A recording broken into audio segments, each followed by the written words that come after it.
एकता का बल। एक समय की बात है कि कबूतरों का एक दल आसमान में भोजन की तलाश में उड़ता हुआ जा रहा था। गलती से वे दल भटककर ऐसे प्रदेश के ऊपर से गुजरा जहां भयंकर अकाल पड़ा था।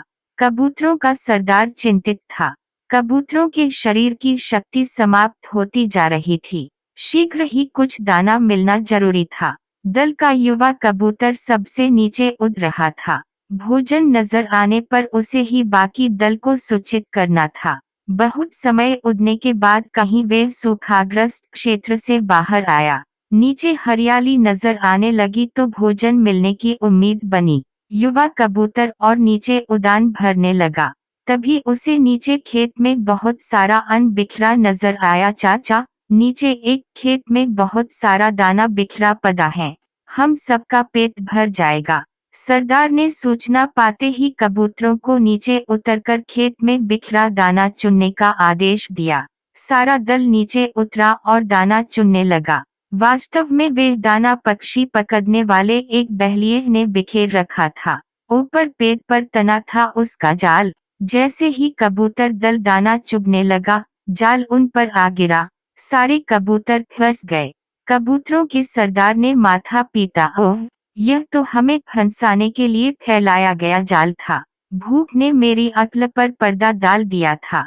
मुझे सोचना चाहिए था कि इतना अन्न बिखरा होने का कोई मतलब है। अब पछताए हो क्या, जब चिड़िया चुग गई खेत। एक कबूतर रोने लगा, हम सब मारे जाएंगे। बाकी कबूतर तो हिम्मत हार बैठे थे, पर सरदार गहरी सोच में डूबा था। एकाएक उसने कहा, सुनो, जाल मजबूत है, यह ठीक है, पर इसमें इतनी भी शक्ति नहीं कि एकता की शक्ति को हरा सके। हम अपनी सारी शक्ति को जोड़े तो मौत के मुंह में जाने से बच सकते हैं। युवा कबूतर फदफदाया, चाचा, साफ साफ बताओ तुम क्या कहना चाहते हो। जाल ने हमें तोड़ रखा है, शक्ति कैसे जोड़े। सरदार बोला, तुम सब चोंच से जाल को पकड़ो, फिर जब मैं फुर कहूँ तो एक साथ जोर लगाकर उड़ना। सबने ऐसा ही किया।